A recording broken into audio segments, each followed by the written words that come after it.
మీ అభ్యర్థి ఎవరు ఎన్నికల్లో మీరు ఎవరికి ఓటేయదలుచుకున్నారు ఇవాళ ఈ ఉమ్మడి 4 జిల్లాలలో మెదక్ నిజామాబాద్ కరీంనగర్ ఆదిలాబాద్ ఈ 4 జిల్లాలలో టిఆర్ఎస్ ముఖ్య నాయకులు 4 ఇక్కడి నుంచే ఉన్నారు గజ్వేల్ నుంచి చంద్రశేఖరరావు గారు ఉన్నారు సిద్దిపేట నుంచి హరీష్ రావు గారు ఉన్నారు సిరిసిల్ల నుంచి తారక రామారావు గారు ఉన్నారు నిజామాబాద్ నుంచి కల్వకుంట్ల కవిత గారు ఉన్నారు ఈ 4 ప్రాతినిధ్యం వహిస్తున్న నియోజకవర్గాలు ఈ రోజు ఈ పట్టభద్రుల శాసన మండలి ఎన్నికల పరిధిలోనే ఉన్నాయి వీళ్ళందరూ పట్టభద్రులే నేను ఇయాల సూటిగా అడుగుతున్న చంద్రశేఖరరావు గారిని మీ పార్టీ మీ అభిమానులు మీ కుటుంబ సభ్యులు స్వయంగా మీ ఓట్లు మీరు ఎవరికి ఏదలుచుకున్నారు కాంగ్రెస్ను ఓడగొట్టమంటే అని నేను అడుగుతున్నా ఇయాల హరీష్ రావు గారు కేటీఆర్ గారు కేసీఆర్ గారు కవిత గారు రాబోయే పట్టభద్రుల ఎమ్మెల్సీ ఎన్నికల్లో మీ ఓట్ల ఎవరికి మీ మద్దతు ఎవరికి మీరు ఎవరికి మద్దతు ఇవ్వడానికి ఎవరిని గెలిపించడానికి ఇవాళ కాంగ్రెస్ పార్టీని ఓడగొట్టమని అడుగుతున్నారని నేను అంటున్నా 2023 డిసెంబర్లో మీరు అధికారం కోల్పోయారు 2024 మే జూన్లో 8 పార్లమెంట్లలో మీ డిపాజిట్లు పోయినాయి ఆ 8 పార్లమెంట్లు బీజేపీ వాళ్ళు గెలిచిండ్రు ఇవాళ ఈ ఎన్నికల్లో మీకు అభ్యర్థి నిలబెట్టడానికి దొరకలేదా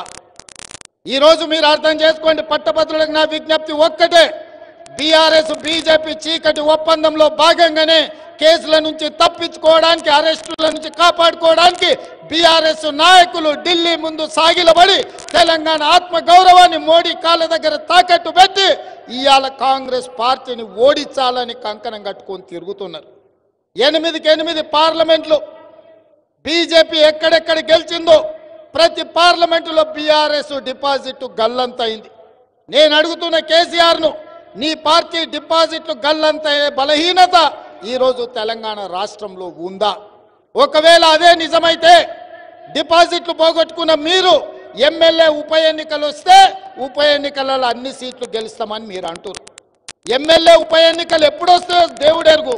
ఇవాళ వచ్చిన ఎమ్మెల్సీ ఎన్నికల్లో మీరు పోటీ ఎందుకు నిలబడలేదని నేను చంద్రశేఖరరావు గారిని అడుగుతున్నా నీ నీతేంది నీ జాతేంది నీ మద్దతు ఎవరికని ఈ కరీంనగర్ గడ్డ మీద నుంచి చంద్రశేఖరరావు గారిని నేను ప్రశ్నిస్తున్నా మిత్రులారా మీరు ఆలోచన చేయండి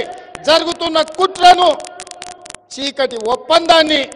ఇవాళ మీరు అర్థం చేసుకోండి అని చెప్పి నేను మిత్రులకు విజ్ఞప్తి చేస్తున్నా ప్రజాస్వామిక వాదులను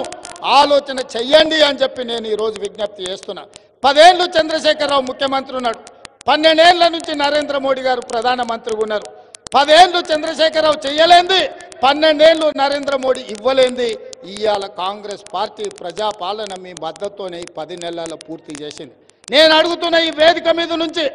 ముఖ్యంగా టీచర్లను 20 ఏళ్ళు మీ ప్రమోషన్ రాలే 10 ఏళ్ళు మీ బదిలీలు జరగలే